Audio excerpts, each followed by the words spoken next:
have engaged with local faith leaders and our peers in multiple dialogues and interviews to better understand the struggles and opportunities that LGBTQQ youth face when connecting to a spiritual community. We learned that there is a consensus among adult faith leaders and youth that it is critical to revisit the foundational values of our spiritual practices. Some of the core values of these practices are love, openness, and acceptance. Love, openness, and acceptance are what many spiritual communities strive to achieve. But what does it all look like? In order to fully realize and practice these values, we need to be leaders in exercising them. But what does leadership look like? Is it simply done by saying we are open and affirming, that we are loving and accepting, or do we need to do more? Once you speak it, then it is out there and people can deal with it. Until you allow it to get out, it is kind of the elephant in the room. We need to provide ways in which the dialogue can happen. Sexual orientation is a very difficult topic to discuss, especially for young people who are still trying to understand their own identity. Oftentimes, a person who admits that they are gay, bisexual, or queer will face prejudice, including within their spiritual community. The lack of support, understanding, and dialogue for LGBTQQ youth are what drive many young people away from religious communities as they search for places that will further welcome them. People hate me because I love women. Hate and love. People hate me because I love women. How is that Christ-like? So what we're saying to faith communities is we invite you not to see us as immoral, as second class, as less than. We are your family. We are you, and you are us. We come from every faith tradition. We come from every race. We are every kind of gender. We are multi-gendered. We are all these things. And I hope that the religious community can realize that there's this whole section of people out there that are dying for some sort of acceptance, to be included, to be thought of, and to not be marginalized, or to not be told that they're going to hell or that they're freaks. Invite our faith communities to bond with our young people and helping them know that they're a gift, that they're a gift. We're all a gift, But for so long, we were told no. We were told bad. We were told dirty. And sometimes it takes a lifetime to get over those horrendous things. And faith communities, by this sum, looking at us as sinful or bad, become complicit with our death. When 33% of teenage suicides are around sexual identity issues, we have to look at that. We have to invite our faith communities, and many have come to see us too as people of faith, too as people who yearn for meaning in our life. I let go of religion pretty early on. I had to, as a way of self-preservation. Not having religion in my life during that time actually saved my life. I couldn't subscribe to the religion that said I wasn't good and I was going to burn in hell. So, my thought is, I didn't ask to be a lesbian. I am who I am. And whoever made me, whatever made me, I'm going to live to my fullest potential.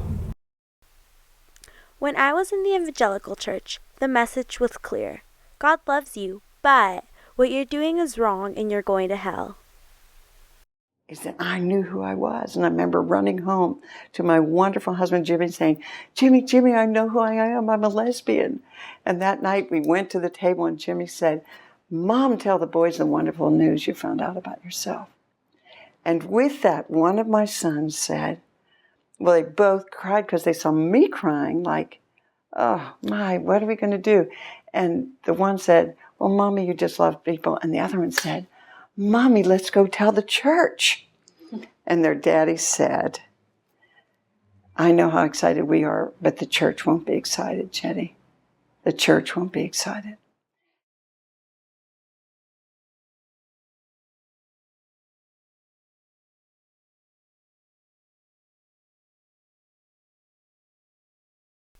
Religious leaders should walk with LGBTQQ youth through their struggles by listening, voicing their support, and building a relationship even in the face of scrutiny.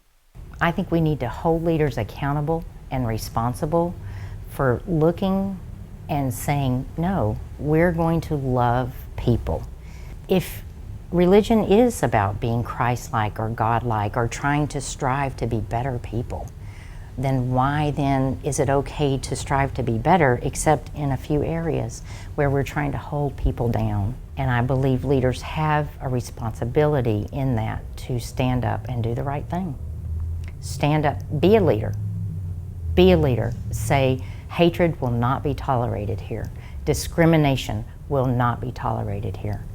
Only love will be tolerated here. To me, how can you be more Christ-like than that? Than to love? There's a way to speak up for those who are being wounded and hurt and not alienate those who actually might be even doing some of the wounding and hurting without meaning to. There is a way to do that, but it's you have to be skillful at it, and there has to be an openness, again, to the vulnerability and the transparency and the honesty. If the religious leaders can hear anything about this, please, please open your arms, open your hearts, open your minds, open your doors. You know, it's a wealth of knowledge, of just experience that they're not allowing in.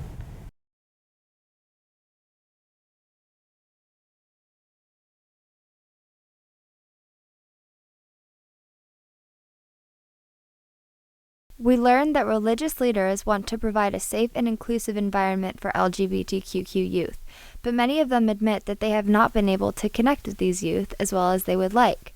They are unfamiliar with the issues that LGBTQQ youth face, they fear criticism, and are therefore unsure of how to best support these youth. Erase the intimidation and talk about gender identity and sexual orientation. Not talking about it makes the topic seem bigger and scarier. People are afraid to talk about it. And I think that if you can't talk about things that people are afraid of in church or, in synagogue, then what's the point? That's what I think spirituality, religion, faith is about. My generation and older we still need a lot of education and comfort level to talk about these issues in terms of orientation, but also identity, because it's really the kids that are teaching us, what's the latest letter to add to the the long list, and what do all these words mean? I've known some priests who are very able to really be present with young people, but again, it's usually because they're comfortable in their own skin. There's another.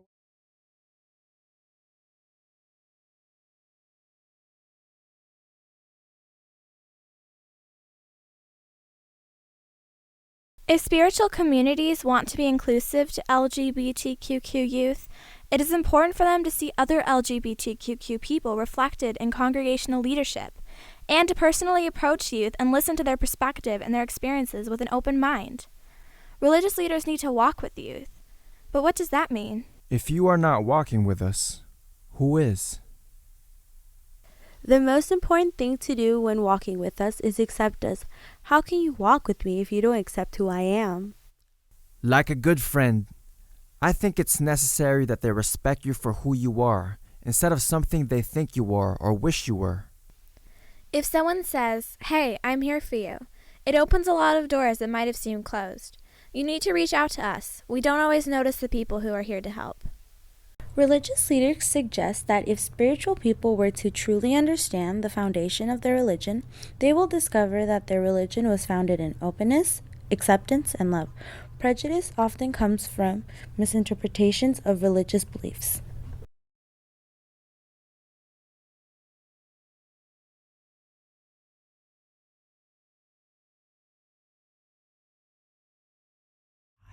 And this way said to churches. This way saying to faith communities. Okay, we're in everybody's faith community, and it's we are they and they are us. We say we come from everybody's family. So how do we help them see us beyond these labels. What I want to say to young people is to embrace who you are, is to know that who you are is so incredibly special. And if only 1 out of 10 of us are lesbian, gay, bisexual, transgender, then we must be really special. So how do we do that? How do we let our youth know who's here? Because there are lots of people here that are open. And maybe that's one of the things that we do with the Interfaith Council. And these would be things that we could talk about at the interfaith level. That's what we do better, is getting people together across many traditions to have conversations about this, and then hope that they will go back and take it to their own, communities and stir it up some more. You're getting me kind of fired up about how important it is to really get people to talk about this, because it's huge. I would like to offer a challenge to the young generation. You will be the next leaders in our faith communities. If you can start the discussion and talk openly about human sexuality in all its broad spectrum, it would be a great gift. That is something that the older generations have not been able to do.